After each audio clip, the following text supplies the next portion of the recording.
Well, it's like the Pink Floyd line, living life of quiet desperation. I mean, that just terrifies Well, that's Thoreau's quote, that most men live lives of quiet desperation. It's one of my favorite quotes ever because it's true.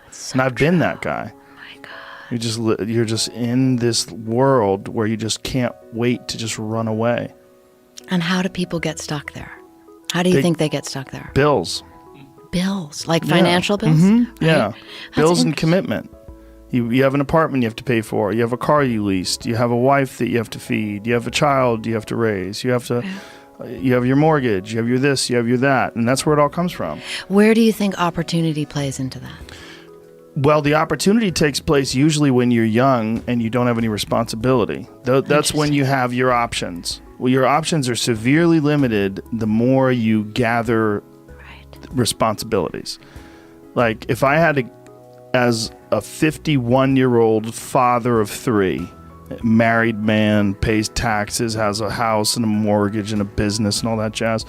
If I had to quit everything now and struggle the way I struggled as a stand-up comedian, it would never work.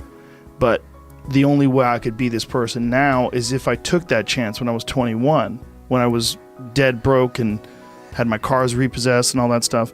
That's the only way you ever get where you want to go. You have to take a path that's dangerous, and most people want to take the safe path. And the safe path leaves you stuck in quiet desperation almost every time. It's hell. It's hell. You're selling insurance or some other shit that you care zero about. But can people just make that change? I mean, yes, look, you can, I believe they can. But you have to plan it out. The way you can change is you have to put aside enough money to give yourself a window. And then you have to have a plan. And you have to spend all your waking hours outside of whatever shit job you do planning your escape. And you have to come to the realization very clearly that you fucked up and you got yourself stuck.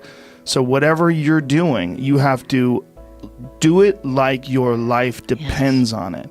And whether it is you're trying to be an author and if you're gonna try to be an author and you're working 8 hours a day plus commuting plus family responsibilities or whatever else you have, whatever time that you have to attack like you're trying to save the world. You're trying to save your life. You don't want to drown. That 1.5 hours a day that you have to write, God damn, you better be caffeinated and motivated. You got to go. You got to get after it. And you got to have discipline. Most people don't have those things. Most people don't understand what it's like to really go for something and to know that the consequences of not doing that are horrific. Then you're desperate and you're quiet. But I do think there is something to be said for fate and circumstance. Sure. And I always write, people in these military environments that I write about and in these intelligence world environments, fate and circumstance plays a big part because they too can even get complacent, Mm-hmm. But when your life is on the line, right? A lot of times they have these experiences where they're like, I must change. And that's what I find really interesting in people. Sure. Desperation.